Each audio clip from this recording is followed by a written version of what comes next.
Morning guys, Wednesday 1st of July, so new month, new day, new beginnings.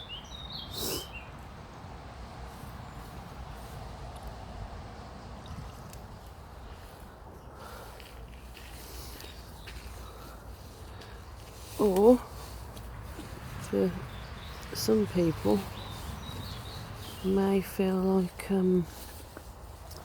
Groundhog Day, shall I say. What I mean by that is, for some people it may be feel like a new day or newness, new chapter, in terms of some hair salons and pubs opening up. Well,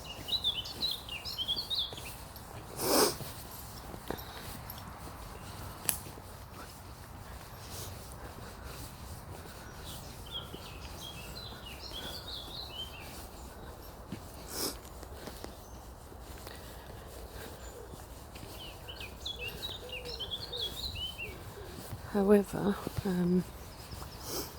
for others, particularly people in Leicester and some of the surrounding areas that they've mentioned, they appear to be going back down into lockdown because the numbers of cases seem to have increased.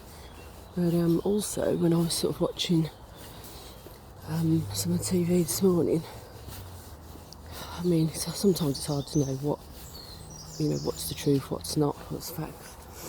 But what I'm picking up is that there's some mixed confusion about the dates and the data. So there's pillar one that looks at data.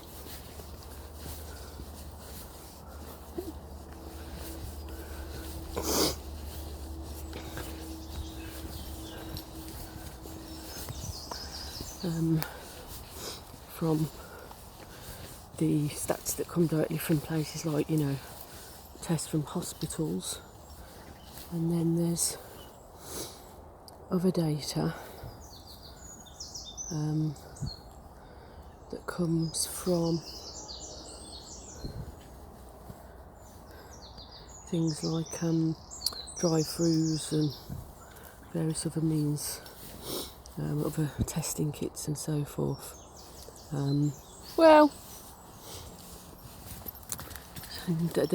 From what they were saying, it seems to be that not all the data from some of the other sources is necessarily, collated quickly enough, or the information isn't given at a point where the facts then seem to be clear on the data. But who's to know? Could sort of consider the whys and wherefores, but ultimately it sort of means that whereas people, certainly somewhere like Leicester, thought things were okay, didn't seem to think there was issues in particular with that significant increase in numbers. Apparently there is, so that I was thinking actually about what emotions that leaves people with. Yesterday I was sort of talking a little bit about emotions around sort of envy, and that leads to sometimes guilt and shame and sort of so on, resentment and anger.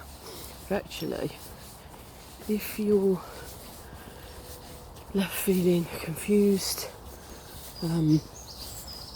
disappointed, I think is a big one, because one woman in particular I saw her on TV yesterday was talking about that build-up and the hope.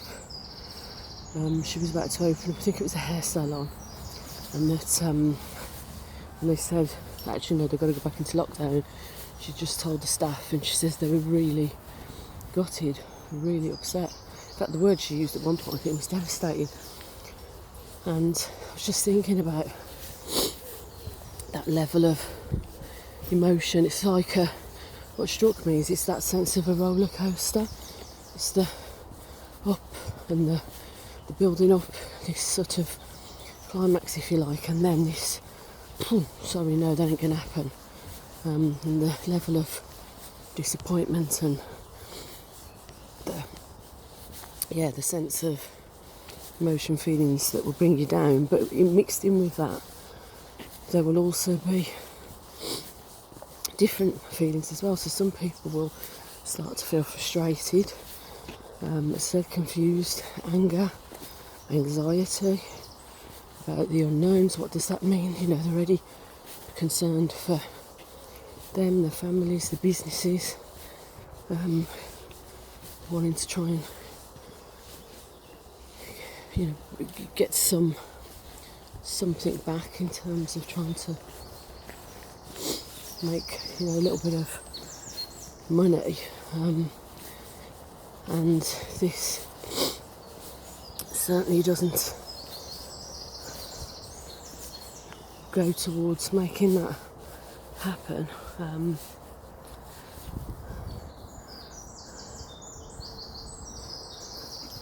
that's difficult. It's challenging for people to be with, to have to sit with, to process, but also to be able to acknowledge those emotions and feelings and be able to express it as well, because with any level of emotion and feeling that leads to some level of angst and tenseness and so on, it's really important that people can find ways of releasing it. Otherwise that is not good for the body, both physically and emotionally. It takes its toll as well. So whether that be finding a way of, physically is a good way in terms of doing physical exercise to get rid of that level of angst and tension. Doing some calming, breathing, mindfulness techniques or visualisation techniques, that can also help. Writing about your thoughts, getting it out of your head and your body, getting it down.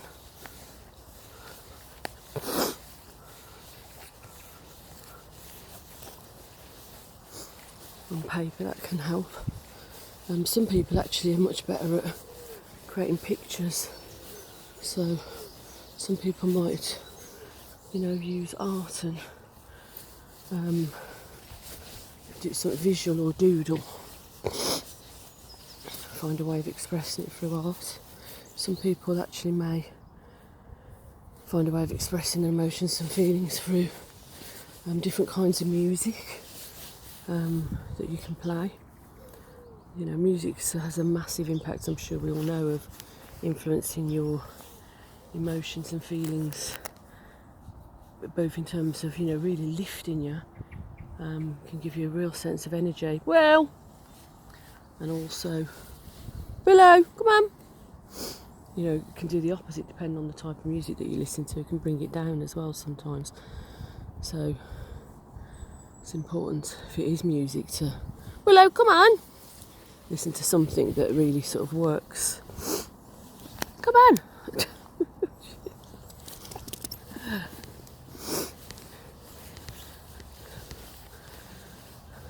And if you have good people around you that you can talk to, you can have good, decent conversation where you can express your level of feelings around it, and without it, sort of, what I'd say is without exacerbating it, if you like.